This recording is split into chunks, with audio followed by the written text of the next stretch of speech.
جاي لنا رسالة من متابعة عندنا بتقول لي: حسبي الله ونعم الوكيل فيك، ربنا ينتقم منك فأعز ما عندك. تقيلة أوي الرسالة دي يا سهام، تقيلة. أنا كنت عامل حساب إن أنا مش هتكلم في الموضوع ده تاني، لأن أنا عارف إن في انتقادات كتير وناس كتير شكت فيا وشكت في ذمتي وشككت فيا. بس انت تدعي عليا دعوة زي دي ليه؟ يعني ليه؟ ليه يا سهام؟ يعني أنا عايز أقولك على حاجة علشان أنهي الموضوع ده، لأن في ناس زيك كتير مضللة. أنا كنت من ضمن الناس أو الأشخاص اللي تم تضليلي برضه زيكم، ولكن أنا كنت أبحث عن الحق وما سكتش غير لما ربنا قدرني ووصلت له وتأكدت واقتنعت. وأنا عارف إن أنا لو ظلمت واحد في يوم واحد بس ربنا هيعاقبني بيه، وهيعاقبني بيه في أعز ما أملك. أنا عارف حاجة زي دي. فهل ممكن أضحي بأعز ما أملك عشان خاطر أي حد؟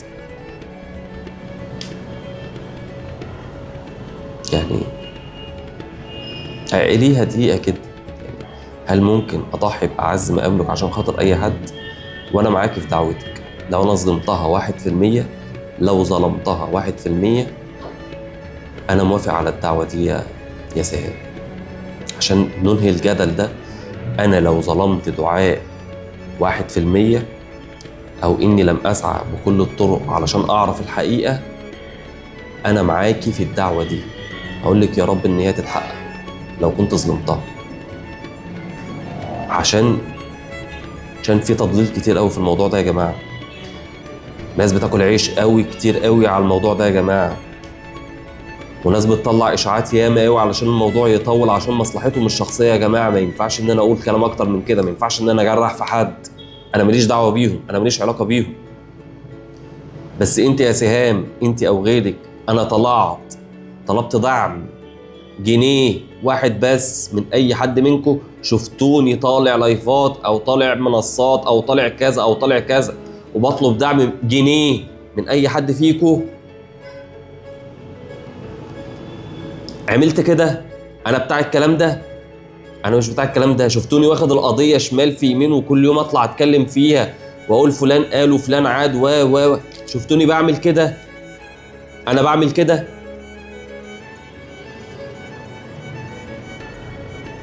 اللي يصدق يصدق يا جماعه، اللي مش عايز يصدق ما يصدقش. اللي بيشكك فيا يعني ربنا يتولاه وربنا يسامحه. انا يعني مش هحمل حد وزر حاجه عشان هو شخص مضلل. بس والله الذي لا اله الا هو، وحياة المصحف ده اهو، حياة المصحف ده، انا ما بقول غير الحقيقه. فضلت لحد اخر لحظه اقاتل، مش من اجل حد ولكن من اجل دم البريئه اللي تم اهدارها، عشان طفله، عشان لو لا قدر الله حد من عيالي حصل له حاجه الاقي اللي يقف جنبه لاخر نفس لحد ما يعرف الحقيقه ويجيب له حقه. مش بعمل كده علشان ولا علشان اي حد تاني. عايزه تصدقي صدقي انت واللي زيك، مش عايزه تصدقي براحتك خالص، ولكن مطلق الحريه وعلى دماغنا من فوق. بس حرام تدعي عليا دعوه زي دي.